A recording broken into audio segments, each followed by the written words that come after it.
नमस्कार विद्यार्थी मित्रांनो, मुंबई हायकोर्टाच्या भरतीचे किती विद्यार्थी आउट होणार आहेत लक्षात घ्या. स्पर्धा किती आणि फॉर्म किती आले होते हे तुम्हाला सांगतो आणि पोस्टनुसार सगळ्या गोष्टी सांगणार आहे. एकदम डिटेल अनालिसिस असणार आहे.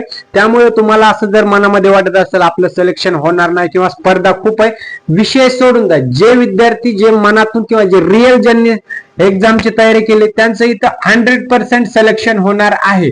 परंतु आता इथं जागा साधारणपणे किती होत्या जर तुम्ही पाहिल्या, एकंदरीत ऑल ओव्हर जागा तर 2300 प्लस जागा होत्या. ठीक आहे, कोर्ट भरतीला. ठीक आहे, त्याच्यामध्ये पोस्टनुसार डिवाइड केल्या होत्या.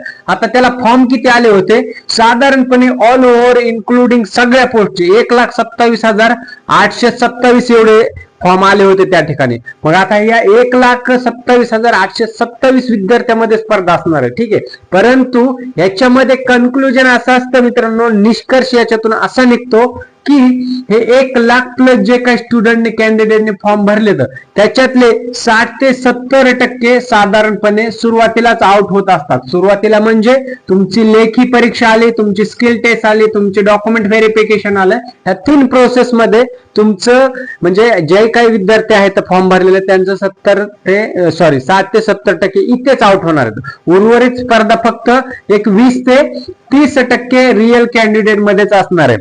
मग आता तुम्हीच सांगा की इथे स्पर्धा जास्त आहे का कमी. अंदाजे कमीच आहे मित्रांनो, लक्षात घ्या. परंतु आपल्या मनामध्ये जास्त संभ्रम असा असतो की खूप सारे विद्यार्थी आले तर खूप सारी स्पर्धा होणार आहे. कट ऑफ कसाही लागू द्या, परंतु ही जर पर्सेंटेज पाहिलं तुम्ही 20-30% विद्यार्थ्यांमध्येच या ठिकाणी स्पर्धा होणार आहे. स्टेप बाय स्टेप बघूया कुठल्या पदासाठी किती स्पर्धा असेल. स्टेनोसाठी मित्रांनो साधारणपणे हे या ठिकाणी आणि ड्रायव्हर पदासाठी 37 होत्या, स्टेनोसाठी 70 अराउंड जागा होत्या, शिपाई हमालसाठी 804 आणि सगळ्यात जास्त क्लर्क पदासाठी 1300 प्लस जागा होत्या. हे जागाचं झालं. आता त्यासाठी 1,27,827 फॉर्म आले होते. आता त्यामध्ये मुंबई खंडपीठासाठी तुम्ही जर पाहिलं तर 69,697 एवढे अर्ज आलेले होते. ठीक आहे, आता ही खंडपीठाची भरती असल्यामुळे त्याच्यानंतर छत्रपती संभाजीनगरसाठी 37,240 या ठिकाणी अर्ज आले होते आणि नागपूर खंडपीठासाठी 20,890 या ठिकाणी अर्ज आले होते. आता टोटल मिळून 1,27,000 प्लस होतात. त्याच्यामध्ये 70 ते 75% तुम्हाला वर सांगितल्याप्रमाणे याच्यात आउट होणार. उर्वरित स्पर्धा 20 ते 30% मध्ये. ठीक आहे, मग आता पुढे प्रश्न येतो आणखी दुसरे कुठले रिझन आहेत की विद्यार्थी या ठिकाणी आउट होतील. ठीक आहे, स्टेप बाय स्टेप ते रिझन्स पाहूया, संपूर्ण पाहूया. त्याच्यामध्ये नंबर 1 ला आहे अपूर्ण डॉक्युमेंट्स. लक्षात द्या तुम्ही आता इथे तुम्ही लेखी परीक्षा पास झाला, तुमचं स्किल टेस्ट परीक्षा जे काय तुमचं असेल टायपिंग वगैरे ते पास झाला, तुमच्या नंतर ड्रायव्हिंग पदासाठी जे तुमचं क्रायटेरिया असेल. ठीक आहे, ह्या सगळ्या गोष्टी तुम्ही इथे क्लिअर झाला तर मग तुमचं फायनल सिलेक्शन इथं 90% झालेलं असतं मित्रांनो. परंतु शेवटचं 10% सिलेक्शन जे हे आहे मित्रांनो तुमचं डीव्ही म्हणजे डॉक्युमेंट व्हेरिफिकेशन क्लिअर झाल्याच्या नंतर या ठिकाणी होणार असतं. म्हणून डॉक्युमेंट अपूर्ण नसायला पाहिजेत. हे जर असतील तर तुमचं 90% सिलेक्शन झालेलं असलं सुद्धा तुम्ही आउट होऊ शकता. ठीक आहे, दुसरं आहे माहितीमध्ये तफावत. आता तुम्ही फॉर्म भरताना वेगळी माहिती दिली, शिक्षण वेगळं टाकलं नाही, ऍक्च्युअल डॉक्युमेंट व्हेरिफिकेशन मध्ये काहीतरी वेगळंच प्रेझेंट करताय, असं चालणार आहे का? बिलकुल नाही. सो मित्रांनो इथे तुम्हाला माहितीमध्ये तफावत जर तुम्ही फॉर्म भरताना केलेले असेल तर त्या ठिकाणी रिजेक्शन होऊ शकतं. आता हे जे कुठले कारण आहेत आणि हे कशाचे येतं तुमचं, आपण जो आपला मेन मुद्दा आहे की कुठल्या गोष्टीमुळे डायरेक्ट रिजेक्ट होऊ शकतात कॅन्डिडेट आणि नेमकी स्पर्धा किती विद्यार्थ्यांमध्ये किती विद्यार्थी आउट होणार हा विषय मेन.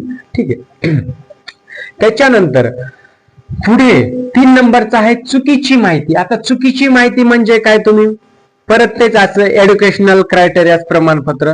त्याच्यानंतर 4था आहे डीव्ही क्लिअर नसणे. डीव्ही क्लिअर नसणे म्हणजे काय, तुम्ही एकतर वेळेवर उपस्थित राहिला नाही डॉक्युमेंट व्हेरिफिकेशनला, डेट आणि वेळ मिसमॅच केली तिथे रिजेक्ट होणार आहे. तर डीव्ही क्लिअर नसणे त्याच्यामध्ये तुमचं डेट ऑफ बर्थ काही नाव गडबड असलेले आहे किंवा काय तुमचे ओरिजिनल डॉक्युमेंट्स तुमच्या सोबत नाहीत मित्रांनो. ठीक आहे, डीव्ही मध्ये असे 4-5 परत घटक येतात. म्हणजे तुमचं नावामध्ये करेक्शन असेल, फॉर्म भरताना वेगळी माहिती फिल केलेली असेल, प्रेझेंट करताना वेगळी प्रेझेंट करताय, त्याच्यानंतर ओरिजिनल डॉक्युमेंट सोबत नसतील, काही व्हॅलिडिटी असेल किंवा तुमचे अजून ऍडिशनल सर्टिफिकेट असतील, ते जर तुम्हाला रिक्वायर्ड असतील तर तेच नसतील तर तुमचे रिजेक्ट होणार. म्हणजे थोडक्यामध्ये 4-5 घटकामध्ये सर्व गोष्टी इन्क्लूड होतात. डीव्ही क्लिअर नसणार, ह्याच्यामुळे सुद्धा तुमचं रिजेक्शन इथं 90% येऊन जरी पोहोचलं तरी 10% डीव्ही वर खूप मोठा इफेक्ट आहे. सो ह्या गोष्टी क्लिअर ठेवा. आता याच्यामध्ये कोणाकडे काही ओरिजिनल डॉक्युमेंट नसेल तर कमेंट करायचे, तुम्हाला सोल्युशन 100% आणि एकदम यूज होईल तुम्हाला, म्हणजे ते तुमच्या फायद्याच ठरेल असं सोल्युशन देईल मित्रांनो. ठीक आहे, आपण खूप साऱ्या विद्यार्थ्यांना सोल्युशन देण्याचा प्रयत्न केला. सो तुमचे प्रॉब्लेम मांडत चला.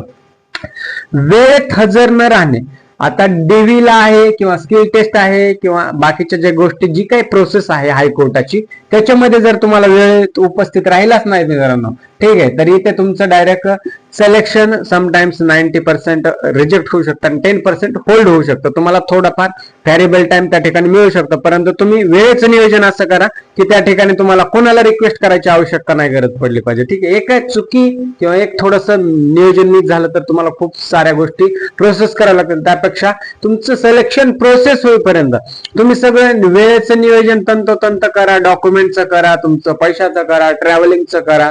कारण काय होतं विद्यार्थी मित्रांनो, डॉक्युमेंट व्हेरिफिकेशनच्या वेळेस काही विद्यार्थ्यांचा ट्रॅव्हलिंग मध्ये टाइम जातो. ट्रॅव्हलिंगला कधी गाडी भेटली नाही, बस भेटली नाही, वॉट एव्हर असे पण प्रॉब्लेम झाले तर याच्या अगोदर. ठीक आहे, नॉट ओनली की फक्त कोर्ट भरती, याच्या अगोदरच्या ज्या काही भरतात, पोलीस भरतीला खूप जणांचं सेम असा इश्यू झालाय. ज्यावेळेस ग्राउंड होतं मित्रांनो, आता काही ज्यांचं मुंबईला ग्राउंड होतं त्यांनी काय केलं की ग्राउंडचे 1 दिवस अगोदर गावाकडून प्रवासासाठी निघाले. मग त्या प्रवासाने काय केले, ते प्रवासामध्ये एकतर विद्यार्थी किंवा कोणी असो प्रवासामध्ये थकान महसूस होते आपल्याला. ठीक आहे, त्याच्यामुळे कॅपॅसिटी जी आपल्याला फुल एनर्जी पाहिजे असते ती या ठिकाणी ग्राउंडला विद्यार्थ्यांना देण्यातच आली नाही. म्हणजे ट्रॅव्हलिंगचा सुद्धा एका गोष्टीचा इफेक्ट डायरेक्ट तुमच्या भरती प्रोसेसवर होऊ शकतो. आता इथे डॉक्युमेंट व्हेरिफिकेशनला जर तुम्ही वेगवेगळ्या ठिकाणी असाल आणि तुमचं ज्या ठिकाणी बोलवलं आहे, जे काही प्लेस आहे शेड्यूल प्लेस, त्या ठिकाणी जर अंतर जर जास्त असेल तर तुम्ही 1 दिवस तुम्ही राहण्याची सोय करा. तुमचे 1000-2000 रुपये एक्स्ट्रा राहण्यासाठी जाऊ द्या, नो इश्यू, जर तुमचं सिलेक्शन कन्फर्म होणार असेल तर. म्हणून वेळेवर प्रेझेंट राहा, ह्या गोष्टी तुम्हाला सांगायचं आहे. ठीक आहे, त्याच्यामुळे वेळेला खूप महत्व आहे. वेळेला खूप महत्व आहे. घडी गेली तर पिढी जाते असं काहीतरी म्हण आहे मराठीत. सो त्या म्हणीप्रमाणे वागा थोडस. ठीक आहे, आता 6 नंबरचा सगळ्यात महत्वाचा, किती उमेदवार बाद होऊ शकतात, जो की आपला सगळ्यात इम्पॉर्टंट डिस्कस करायचा मुद्दा होता.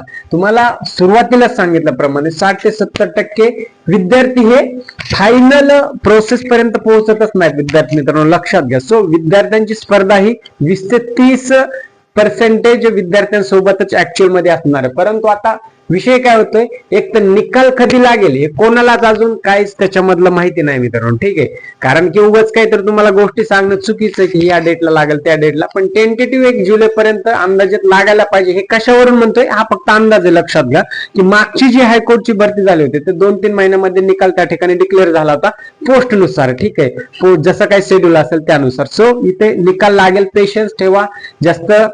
तुम्ही जास्त घाबरून जाऊ नका किंवा थोडं मेंटली स्टेबल राहा. ह्या गोष्टी खूप गरजेच्या आहेत, कारण निकालाची वाट कोणत्या विद्यार्थ्याला सगळ्यात जास्त पाहतो, ज्यांनी की खरंच मनापासून अभ्यास केला आणि त्याचे सिलेक्शन चान्सेस आहेत तेच विद्यार्थी वाट पाहतात. सो तुमच्यासाठीच आहे, थोडंसं पेशन्स ठेवा, कारण गव्हर्नमेंट नोकरी म्हणलं की ती सुद्धा कदाचित तुमची एक प्रकारे टेस्ट घेत असेल हायकोर्ट, की तुम्हाला पेशन्स किती आहेत. ठीक आहे, हे वेगवेगळं मिनी आणि मायक्रो त्या ठिकाणी पॉलिटिक्स असतं की तुमचं सर्व प्रकारे इनडायरेक्टली सुद्धा टेस्ट घेतल्या जातात. सो निकालाबाबत चिंता करू नका.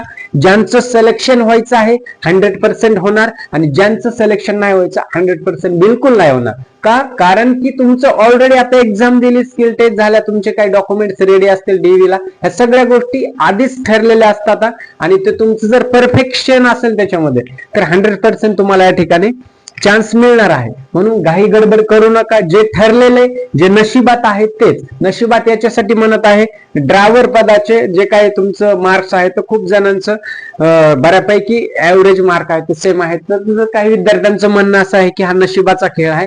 मे बी कदाचित असू शकतो, परंतु मेहनत तुमची 90% आणि 10% तुमचं लक, ह्या गोष्टीचं ज्यावेळेस कॉम्बिनेशन होईल त्यावेळेस नक्कीच तुम्हाला सक्सेस मिळेल मित्रांनो. सो टेन्शन घेऊ नका, काळजी करू नका. बेस्ट ऑफ लक. काही प्रॉब्लेम असेल नक्की विचारा. इथेच थांबतो, भेटूया नवीन अपडेट सोबत. तोपर्यंत जय हिंद आणि राम राम मित्रांनो.